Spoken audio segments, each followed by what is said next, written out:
Chris Giannos. I'm the co-founder and CEO of a company called Humaniz. We're about 12 months old at this point, a little over a year old. We did a seed round of funding with a group of private equity folks led by Tom Ferry earlier this year. So closed on that, last year, 2023. We're currently operating in 33 states, have about 120, 130 customers we're working with. And having fun, man, trying to solve the growth problem that most real estate teams and brokerages have using automation and making it easier. So yeah, I love it. And I definitely want to get into that growth problem and specifically like how Humaniz is solving that problem. Sure. But first, Chris, can you give me like a little explanation of how you got into the real estate industry? Sure. Yeah, man. So I was like a child. I was like 19. I got the opportunity to go work at Zillow. So I was 19 years old when I got hired there in inside sales, and had a lot of fun doing that. I spent 5 years there. So did everything from inside sales, which was just cold calling real estate agents all day, right? So I 200 outbound phone calls and cold called my little face off.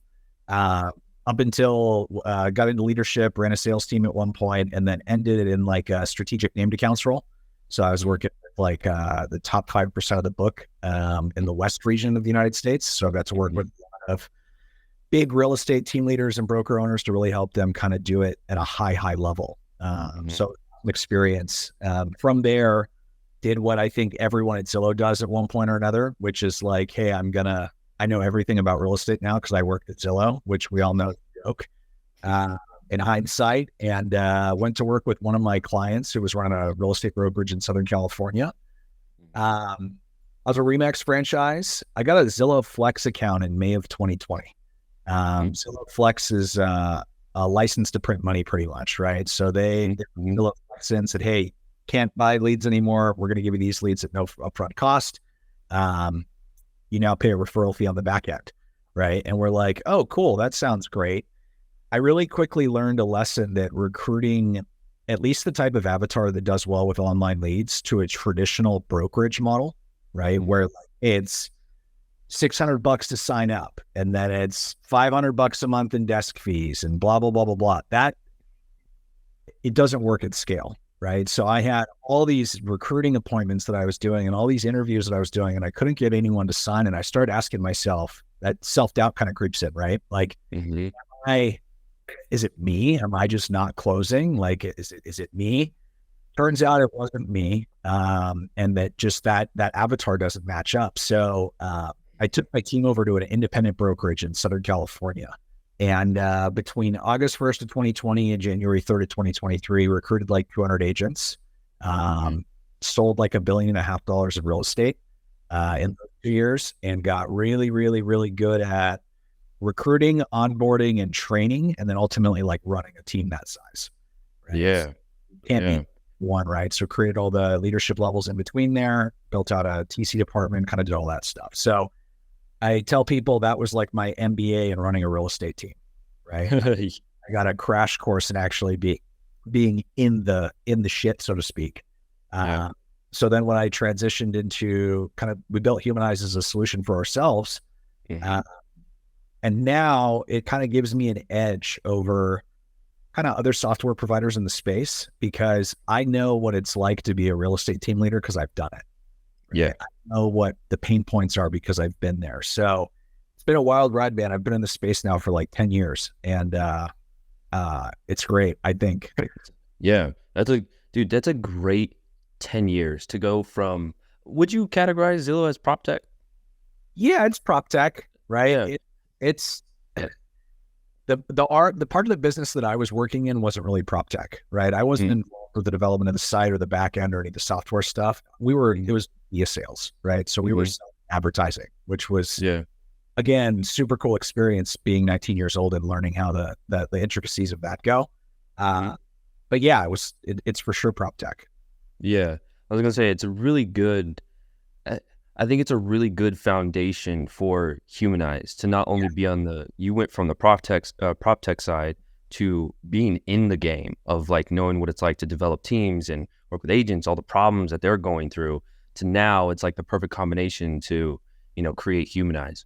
Yeah, I always tell Um, folks that everything I've been through up to this point has led me to where I'm at. The failures and the successes, right, have all led to this place now where it comes together in this perfect little bubbly cocktail of like usefulness, right? mhm.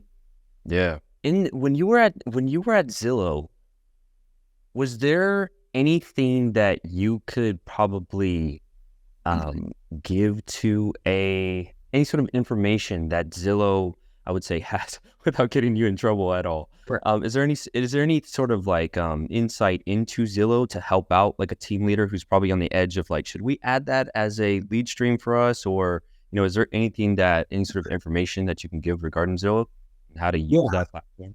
sure. I tell people that Zillow is like in my experience at least, and I've bought leads from everywhere, right? I've spent money, Zillow, Realtor.com, Trulia before it was also with Zillow. I've bought pay-per-click Facebook leads, worked with agents. I've done it all. Mm-hmm. My experience, nothing gets closer to the bottom of the funnel other than Zillow leads, right? But it comes with a giant caveat. One, they're super expensive. So if you don't have the systems and operational capacity in place to like manage lead flow, you'd get a better return flushing $100 bills down the toilet, right? So you shouldn't spend money. My opinion is you shouldn't spend money on any leads unless you have the operational capacity to do it, right? Because there are no bad leads. And most agents, when I hear that, they're like, okay, you're like a plant, right? You're a controlled opposition. There are no bad leads. There are no bad leads. If you get valid contact information for someone, I don't care if it's a lead that's going to buy now or a lead that's going to buy in 20 years. The reality is there are no bad leads. There's just leads that are going to take longer to convert or haven't sent you any referrals yet, right? So with Zillow specifically, I would just be really intentional about making sure that you're set up for it and not making the fatal mistake that most do and this goes with any leads. The skill set is different between converting friends and family and repeat referral business and open house business, the traditional methods of generating leads. The skill set is different than converting online leads, right? You can't assume just because you've done deals that you automatically know what you're doing with online leads. It's a completely different thing. It's a stranger from the internet versus someone that you might have a little bit of trust equity with, right? What I mean by that is you get a referral from a friend or family member. They were at dinner with Bob the other night, pumping up Cameron, right? Cameron's the greatest real estate agent on the planet. You got to call Cameron. By the time you get on the phone with them, they already have some trust built, right? Stranger from the internet is like swiping right on Tinder, right? And like now you got to prove it, right? So it's like inside tracked is make sure that if you're going to buy leads from anywhere, you have a crack shot process from start to finish, from the first phone call you have with someone to what happens after you hang up the phone to how you're going to show a property, how you're going to conduct a buyer consultation. That stuff is all super important because if you don't have that, you're not gonna do well. You know what I mean? Yeah, 100%. That's, man. Yeah, because the next question I was gonna ask is like what would you define as like operational capacity to handle that? But I think from a high level view, you did go into it. Yeah, I guess I would say it varies agent versus team leader, right? The fastest way to lose money as a team leader is to buy a bunch of leads and just give them to agents with no bumpers in place. They're going to the bowling alley for the first time. There's got to be bumpers up, right? Yeah. Agent in concept, just make sure you're trained and ready to have those conversations. Yeah. Why do you think team leaders do that? Like, why do they think that that's going to work?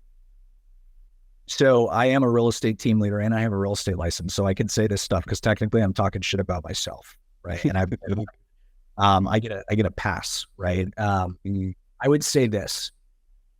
I'm a big believer, and this will be controversial and people will likely like look me up and be like, what a dickhead. But the natural progression for a lot of team leaders, I don't think makes sense because they're top producing real estate agents and they make a lot of money and they're like, this is awesome. I have more business than I know what to do with.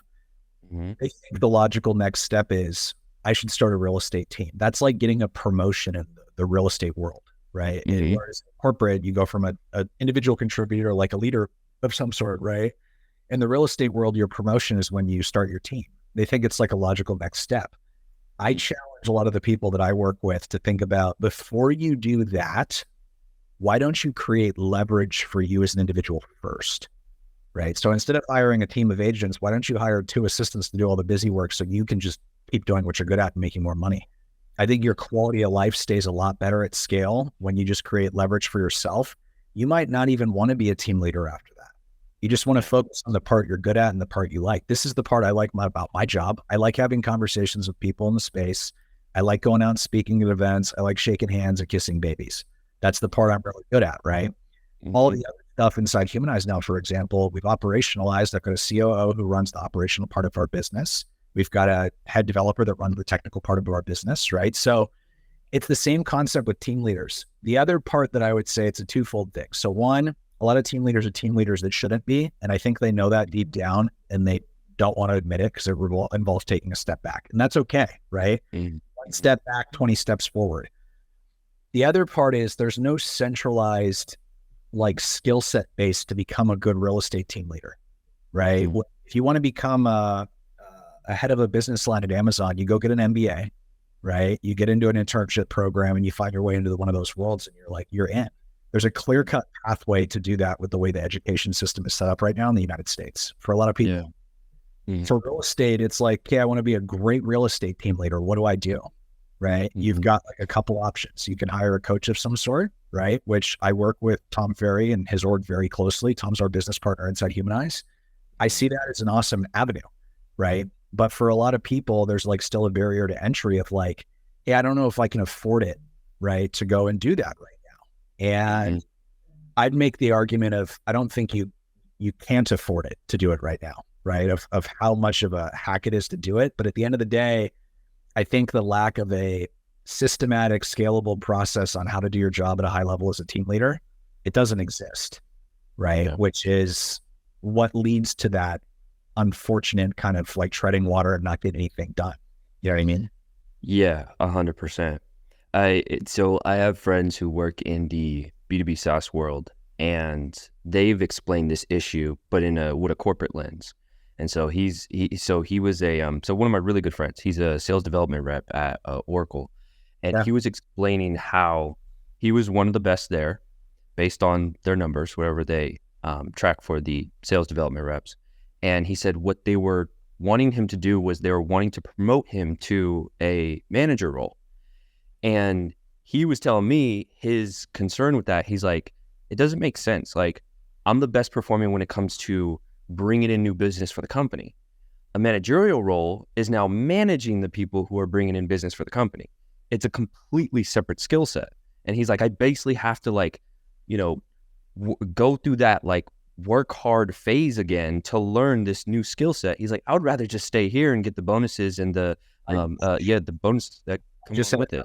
With a friend about that. And a lot of people on the real estate side do this a lot where they think, cool, I made $500,000 last year as a solo agent or whatever that number is. Mm-hmm. And then they go, I'm going to start a team. And if I have 5 agents on my team, that means I should make 2.5 million, right? And think it's going to scale perfectly. And the reality is, regardless if you're on the corporate side or if you're on the real estate side, dude, the first 6 to 12 months of growing a team, or like even in a B2B SaaS world like that at Oracle, there's a space and time where all of the individual contributors are making more than you, right? Mm. It's never going to line up perfectly, even on the real estate side. It doesn't just shake out where 5 top producing agents come work for you instantly and your income quintuples, right? It's not the way it shakes out. So a lot of team leaders will make that mistake and think that it's just going to line up perfectly, and it almost never does, right? It took us with the last team 6 to 9 months before we were even in the black, right? Before we were even making a dime. And I made a promise to myself at that point in time when I started that whole thing that, hey, the only way this is really going to hit it is if I get out of production, right? So I stopped selling real estate myself, which was how I was paying my bills basically.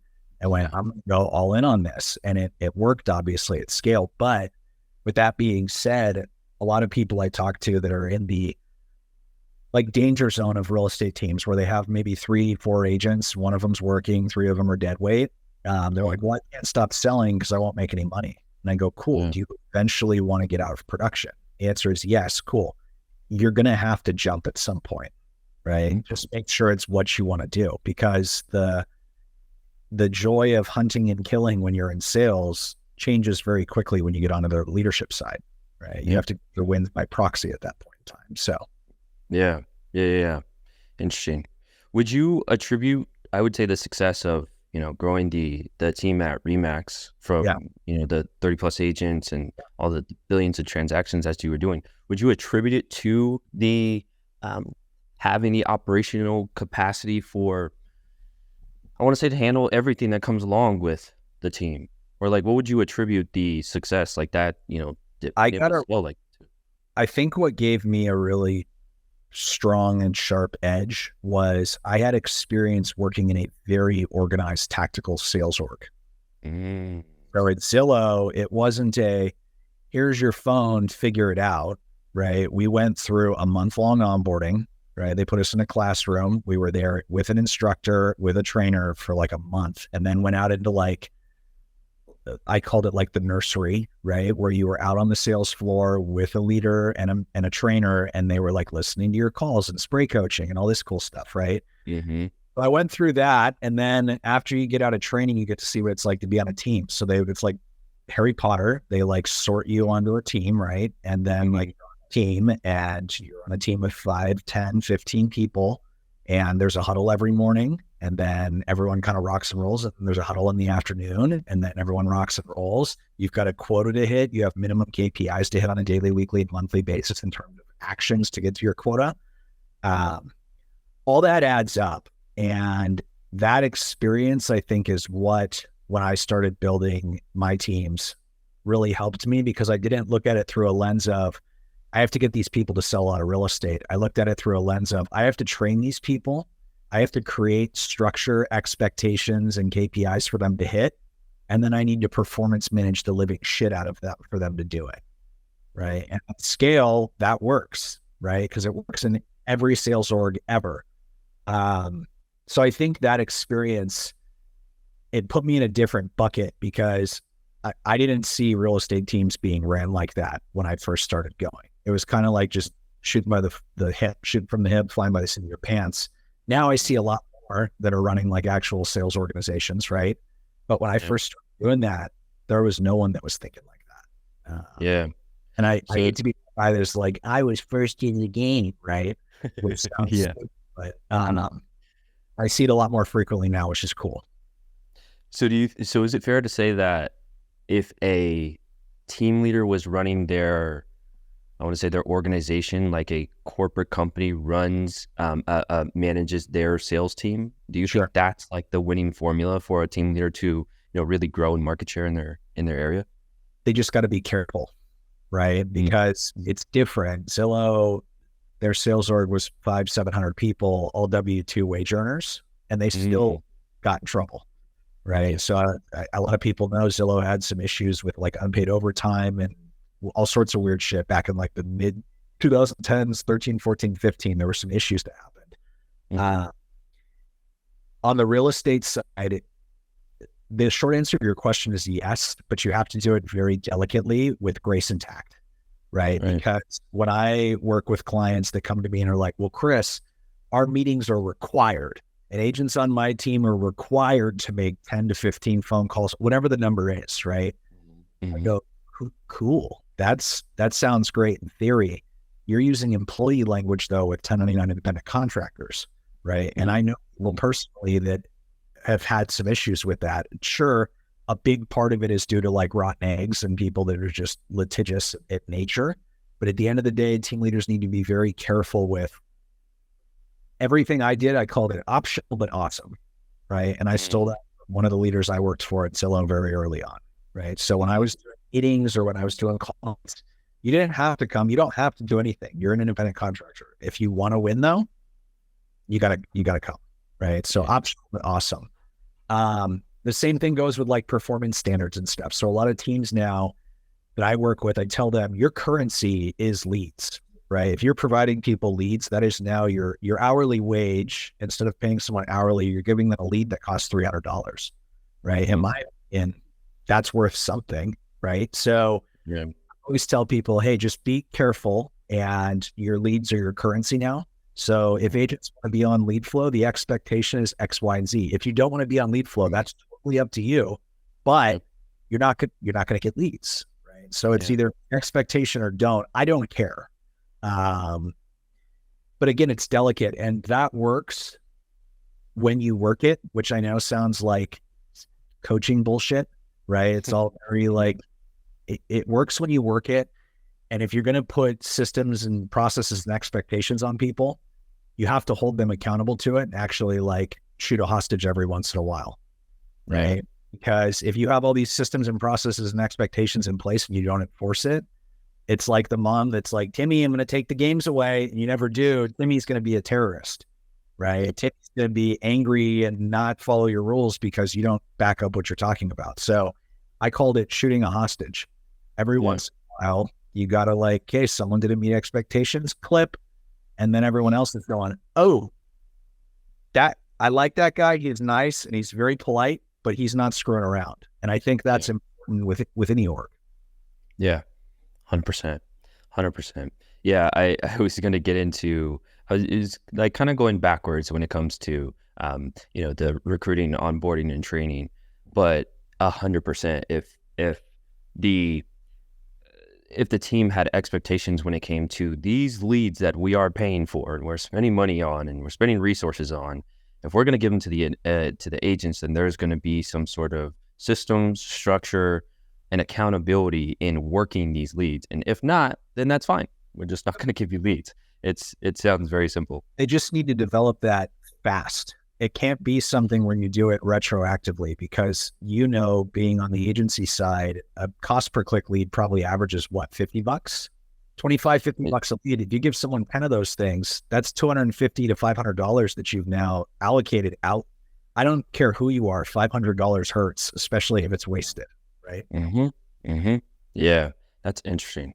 Yeah. That's one of the problems I'm looking for. So like when it comes to the marketing of brokerages and teams, like I'm like searching for, so the name of the company that I decided to go with was called DHR. So Dark Horse Revenue.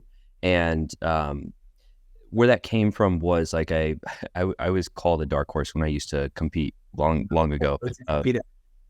The men's physique competition. Oh, cool, dude. Bodybuilding. Yeah. Nice. And so my trainer always used to call me that, and I was like, dark horse, like what the? And one day I like looked it up, and I was like, oh, so it's basically like the participant that nobody would have thought had won. Yeah. And so I was like. And so like that just came to mind when I started, developing this marketing company, because I was like, there's revenue in companies that, or I want to say margin within companies that that companies don't know is there. And so it's like dark horse revenue. And so, so that's very interesting. From your experience, Chris, do you feel like that there is a onboarding problem in the industry? With agents? Like with the team leaders getting agents to productivity, whatever that means for the company? It's systemic and it's widespread, and it's the reason why 85% of agents fail within their first 5 years. It's a national statistic that's legitimate, that 85% of people that get into the industry get out within 5 years. So if someone's made it for longer than 5 years, they are the 15th percentile of survivors, right? In most states, when you get a real estate license, they ask you to pass a 150 question multiple choice vocabulary test, right? And then they give you a real estate license to go transact unlimited. You could go sell 100 houses. You have no clue what you're doing. The amount of training that is required to get a real estate license versus like knowledge versus practicality is almost non-existent. So they'll tell you how many square feet are in an acre, but they won't tell you how to run comps on a house, right? They'll ask you when the RESPA was enacted at a federal level, and you have to be able to answer that, but they won't tell you how to conduct a listing presentation, right? So there's a systemic, widespread failure of education in the real estate space right now. There's dozens of companies that will do pre-licensing requirements. So you can go to CE Shop or a bajillion different ones, Aceable, and they'll help you pass the real estate exam. But it's really talking about what happens after you get your license and you find success. So I find that there's two different types of leaders right now in the space. There's people that are looking for the dark horse, so to speak, right? There's people that are looking for the unicorns, which are producing agents that aren't going to require any work, that are just going to do their deals and they're never going to talk to you, right? You're going to take % of their commission. It's going to be great. Everyone and their mom is looking for that person. Good luck. The other group of folks is creating the next generation of those folks, right? And you can do that with systematic, consistent, well put together training, which is something we're solving for at Humaniz. So our solution now is pull a lever. We can recruit agents, help you recruit agents, right? Pull a lever, get appointments booked into your calendar with people that want to come work for you. We found our solution works too good, right? Where a team of 5 will add 5 and then go, well, Chris, now I have to get these people into production. Do you have any tips? The first 6 to 12 months of Humaniz, I was just I had a training that I put together for my team. I taught it twice a month, every month for 28 months in a row, right? And it was a Monday through Friday from 9 to 1 p.m. I got all these new agents in a classroom. It doesn't matter if they had 10 hours of experience or 10 years because they were all new to my team. I was going to teach them how to take online leads from Zillow, Realtor.com, pay-per-click, Facebook, Instagram, all of it, and turn them into transactions. That's all I taught during that week. So no fluff, know how to hold an open house. It was how to take phone calls, top of the funnel, what to do to get ready for a showing, how to conduct a showing and how to conduct a buyer consultation step by step, how to get offers accepted. That's it, right? Because if I taught them those things, they could make money, at which point I would make money, at which point the company would make money, at which point I could teach them other cool shit, how to do their job better, right? But it was, how do I take all of this dry powder leads I have and turn it into revenue, right? That is through training. So we did that over and over and over and over and over again. About 6 months ago, I pitched that idea to Tom, and Tom was like, hey, we should do that. That's sweet. So him and I polished it, generalized it. I spent 6 days in a production studio. We filmed the entire thing. And now the idea is inside Humaniz, there will be a lever that the team leader can pull that will put them into our UI, our LMS, where I will teach them how to convert online leads with quizzes and exercises to do in group settings, a workbook that the team leader will use to actually teach that agent how to do their job, right? So we put together something that I think is going to, and again, founder optimism, right? It's better to lean on the side of optimism and be wrong than to be right. So I lean on the side of, I think it's going to change the industry, right? I think founder bias, personal bias, probably a little bit, but I think it's going to be pretty damn cool. Yeah. Is your goal with Humaniz to knock out those 3 pillars for a brokerage, the recruiting, onboarding, and continued training? So our ultimate vision is, we just recently coined it, right? So it's an AGMS. It's an agent growth and management system. Right? The idea is recruit, onboard, train, and then continually run. Right. So for team leaders, we want them running their entire business out of Humaniz. For broker owners, we want them running their entire business out of Humaniz from a coaching and enablement standpoint as well. Right. That's amazing. I love that. Yeah, that was one. It was like a Friday afternoon and our whole team was exhausted and we started kicking around ideas. And then one of our developers was like, AGMS. We were like asking ChatGPT and it just like popped out. So we ran with it. We're like, that's perfect. Yeah, that's amazing. Yeah, because I really, I mean, just from the little information that you've given me about the platform, I would also have that optimism for you, just because Chris, I'm big on solving problems. Like this is kind of like, without getting too much into it, but I don't know why my brain is constantly solving problems. I don't know why. And so anytime I come across a business and it is not only clearly identified the problem that's going on in the market, but then they provided some sort of product or solution to fill that gap, I'm like, I expect big things from those type of companies. And it seems like that's what Humaniz is. Dude, I'm obsessed, right? Which probably isn't the healthiest thing on the planet, but I'm obsessed, right? I my life and moved from California to Texas to be closer to the group that invested in our company. Like, I am obsessed with helping other people. Like, when I think back of what my 5 years of actually running real estate teams and brokerages looked like, the amount of pain and struggle and hardship I had to go through while I was learning all of that, I would never wish on anyone. So now my brain is obsessed with going, when I talk to people and I go, hey, how many agents do you want to recruit this year? And they're like, I don't know, maybe like 10 or 15. I'm like, why not 100? And they're like, that's impossible. I'm like, no, it's not, right? It's really not. How much real estate do you want them to sell? I don't know, X. How about we get each agent to where they're doing 10 transactions a month, every month forever, right? Or not every agent every month, but like, let's get every agent to do a transaction per month over the course of the entire year. If we can get per agent productivity to 12 per year per agent on your team, that's insane, right? Yes.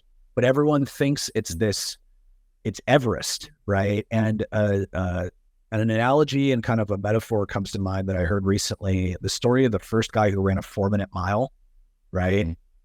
No one had ever ran it, and every leading scientist, I think it was back like in the 60s or 50s or something. Everyone said, it's impossible. No way. Not a shot in hell.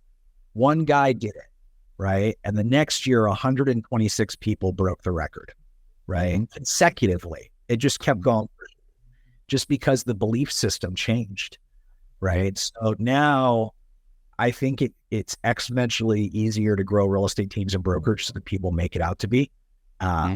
They just have to know how to do the right things. I want to give them not only the top of funnel knowledge to do those things, but I want to give them the software to make it easier.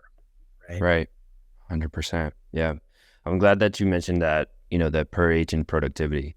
Because correct me if I'm wrong, Chris, like you've been in the trenches way longer than I have. I believe that's to be the sole focus of a brokerage. Like, that's it. How do we increase transactions per agent? Every single day, they should be thinking about answers to that question. The good ones, right? Yeah, exactly.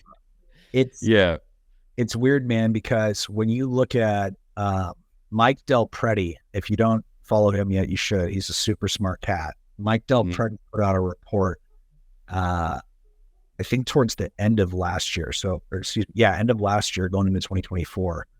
It showed basically the meteoric rise and what the impact was. So like the rev share models, EXP, Real, LPT, that stuff.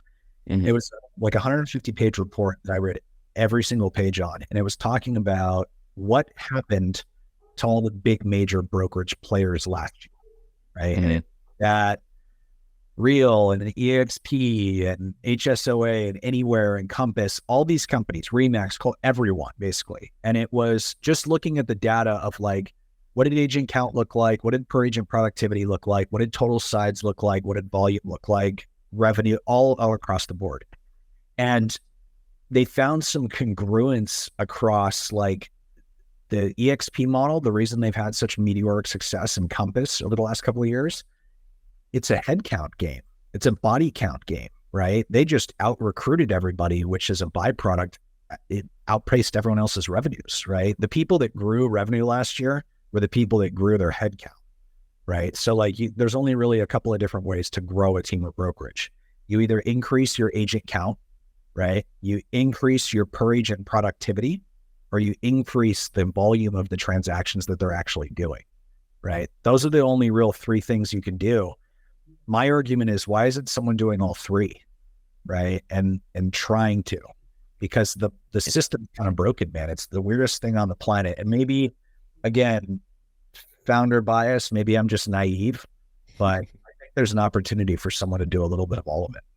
Yes, 100%. Yeah, I think so too. I actually follow Mike Del Preti on LinkedIn. Yeah, he puts out really good stuff in product tech space. Yeah. I read a study on, I believe it was one of Real Trends reports. It was like a brokerage benchmark report that they put out. And they were looking at like the finances of brokerages. The guess they were following 2,000 brokerages over the past X amount of years. And I think it was like 10 plus years they were following these brokerages, and they were looking at trends when it came to their per agent metrics. They were looking at, what was allowing them to stay profitable. That was the whole point of it. and it showed some of the finances that they gathered from the brokerages, and it just didn't make sense to me, because the answer, basically the gist of it was, we are going to put all our resources into increasing agent count, and then we're going to cut costs, and so that's how we stay profitable. And so like in my mind, and it's interesting, Chris, because then you go down to all the per agent metrics that they displayed in the article, and it shows all of them decreasing by a significant amount. The transactional volume, the transactional volume went up just because of the period of time and how, home prices were going up. I would assume it was because of that. Transactional, transaction size per agent went down. The commission rate went down from 2.8 to 2.4%. And so like, and then in my mind, like the conclusion that I got from that is like, okay, wait, so you're, to combat profitability, the answer is hire more agents that are less productive and then cut all your costs. Brute force. Yeah. Yeah. It's brute force. It's weird, man. When you compare it against, when you look at two identical companies, like if you take an EXP, for example, and you look at an identical company somewhere in the space, but their employees aren't 1099, they're W-2'd, right? For the majority. It's difficult. The reason why you see a lot of these like typical, normal, with some sort of sales, right? Some sort of service-based business that usually outperforms per like a per salesperson metric. It's because you can hold people accountable in a W-2 role, right? And 1099 is a lot harder. This sounds terrible, but I kind of agree with it to a certain extent. Like real estate agents are like tires, right? They wear out on a car. You kind of just got to keep replacing them. And it's reality, man. And it's shitty and it's gross, but like all the agents that'll hear this, I would encourage you to think about your own personal motivation and drive and how it ebbs and flows, right? 1% of the agent population is consistent for long periods of time, which is why when you go into an MLS, usually 10% of the agents do 90% of the business, right? NAR just put out a statistic that in the last 12 months, only 50% of agents have logged one transaction or more, right? Which is psycho to think about. So when you hear things like that, it's like, it's in our hands as agents, but team leaders specifically, at the end of the day, if your team has your name on it in some way, shape, or form, you came up with the name, you're running a business, those people's success or failure is solely your responsibility, right? And if you think for a second that you're just going to put a hiring sign in the front yard and people are going to come in and work intrinsically forever and make you tons of money, you'll learn that lesson quickly, right? It's a never-ending game. Mm-hmm. Yeah.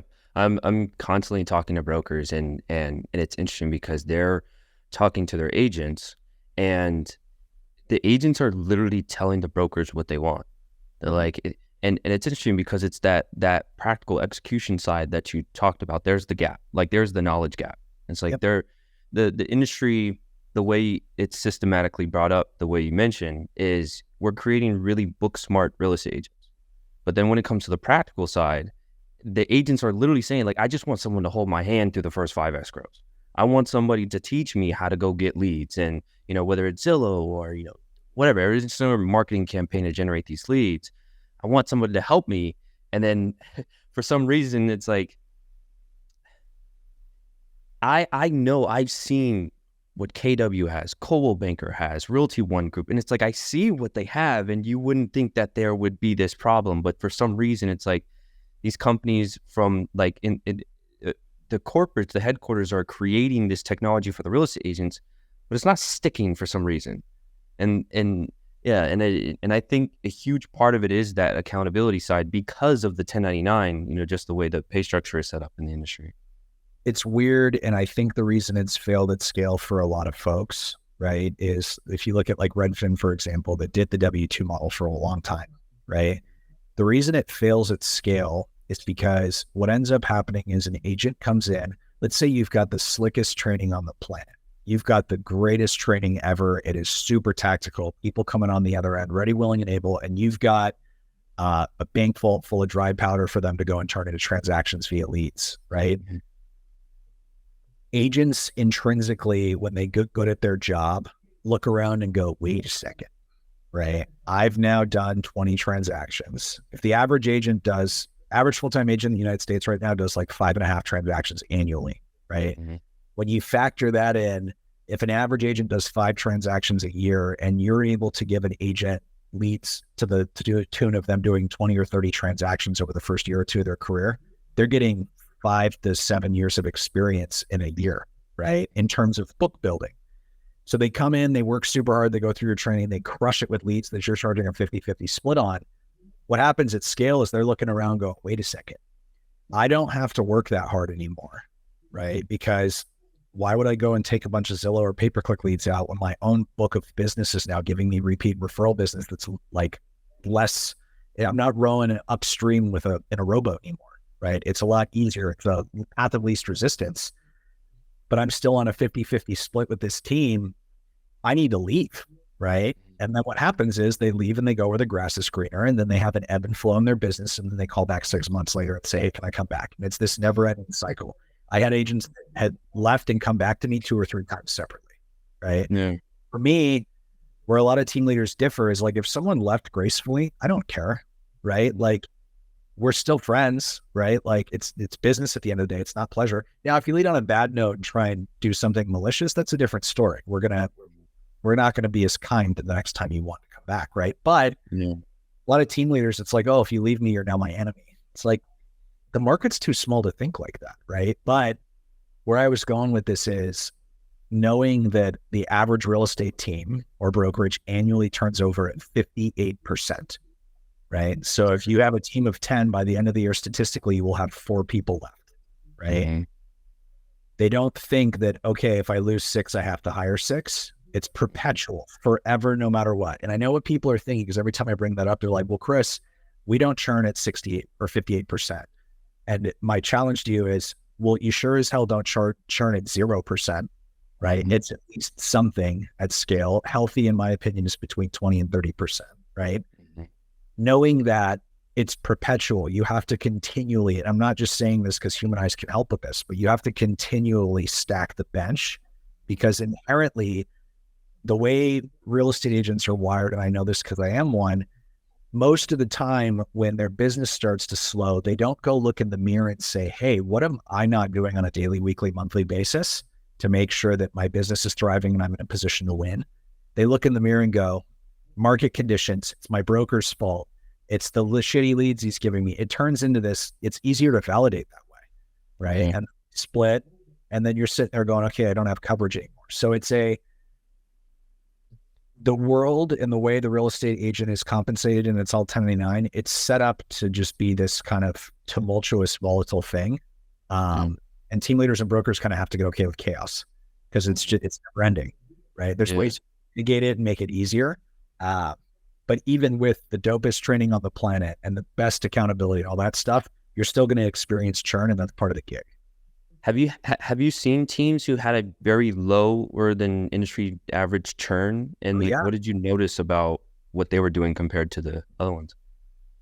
The cool thing about what we did with Humaniz was we brought on a group of investors. A lot of them are very large, scaled out real estate teams, right? So we work with, if you look at like Real Trend's top 20, right, of the top mega teams in the country, 10 or 15 of them are on our board.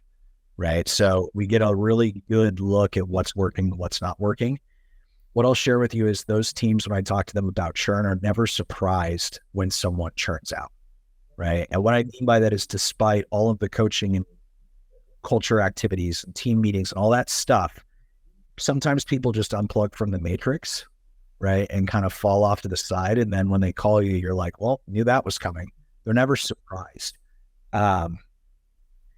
But I think that only comes from a clean conscience of knowing that you're doing everything you can as a team leader to keep people plugged in a good way, right? Because I think I make the argument that a good real estate team is probably the best place for a real estate agent to be on the planet, because it builds consistency in their business, right? Yep.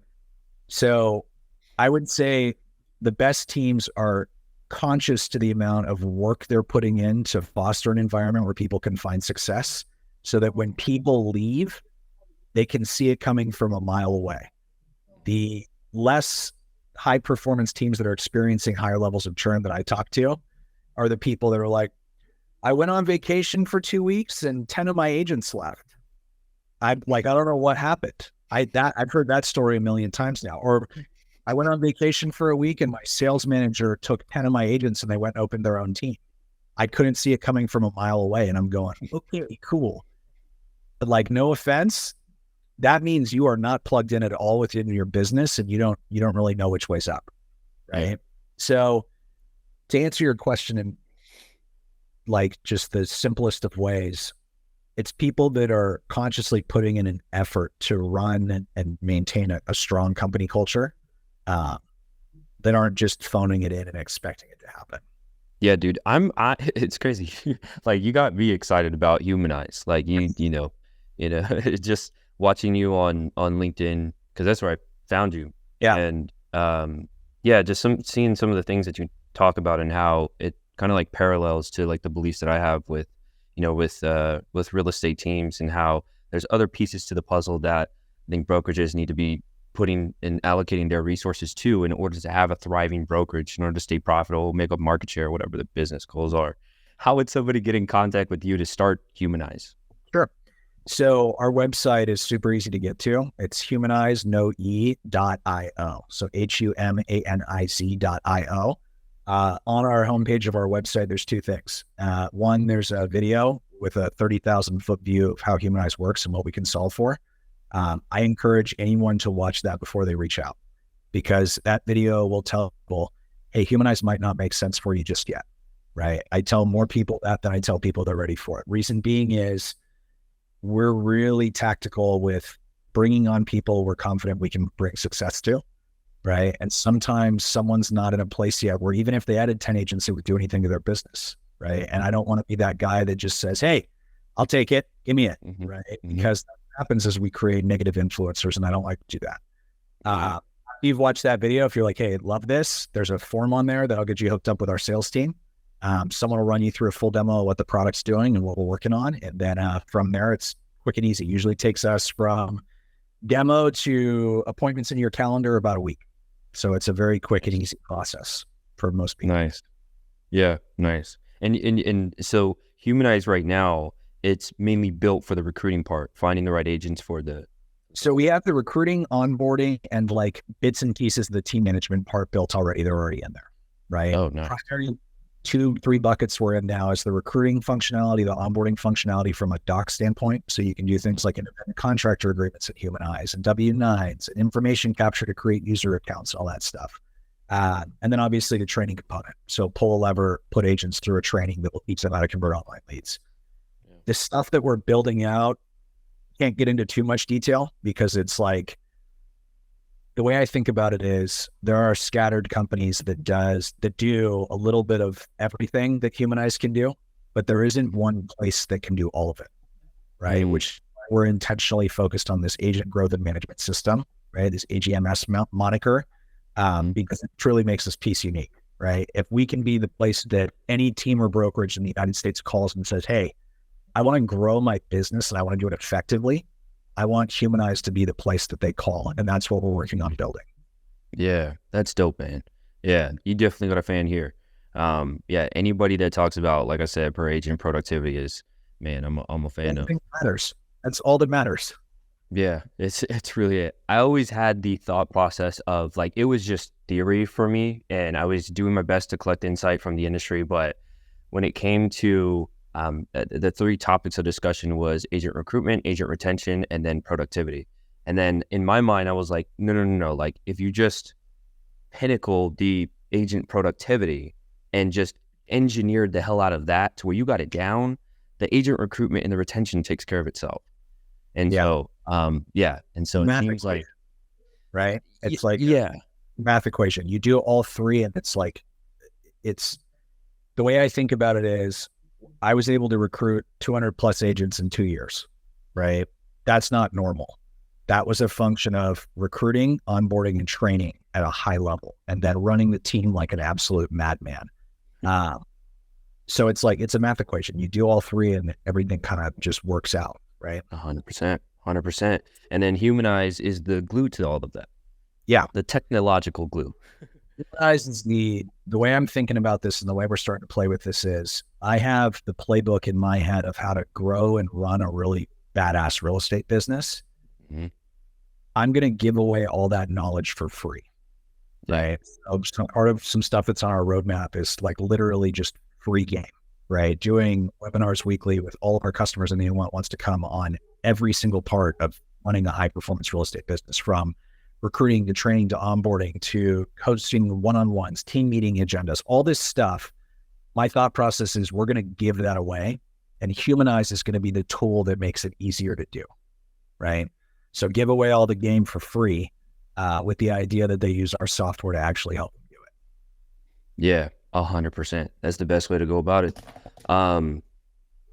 The last question, I asked this literally to every single one of our guests, Chris. Sure. And just because I obviously talking to prestigious individuals like yourselves who are just making lots of noise in the industry in a positive way, there's answers that you may have that somebody else that I interview 3 episodes from now doesn't have, and vice versa.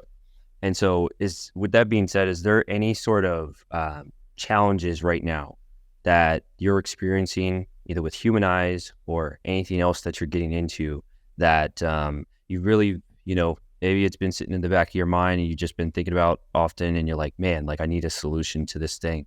Yeah. If you were to solve it, would make a really big impact on your business. And a couple. So the way Humaniz works now is pull a lever, right? And there will be ready to rock and roll appointments booked into your calendar as a team leader, all using automation with agents that want to join your team, right? So all you have to worry about doing at that point in time is picking up the phone and calling someone at a predetermined time that they've asked to speak with you. At scale, I still see dozens of text messages come through on a daily basis from the applicants themselves to our team leaders saying, hey, is anyone going to call me? We had a call scheduled at 3:00 and it's 3:05, right? So even though we're doing 90% of the lift, I still find that some of our customers, for whatever reason, just forget to pick up the phone, right? So that's what's keeping me up at night now. Or same concept, and I'm sure you've heard this. We'll have people that will come in as a lead for one of our customers that want to actually schedule an interview, or they'll schedule an interview and they'll accidentally miss it. And then the team leader or recruiter's like, oh yeah, I just let it go. I didn't even call. And I'm like, cool. Do you think you should probably call them? Right? Like, do you think you spent hundreds of dollars on that hand raiser? Do you think you should probably pick up the phone? So it's the same concept with agents. Like, dude, I'm trying to fix and I don't know if I'll ever fix it. Maybe it's just something that guys like you and I are destined to grapple with our whole lives.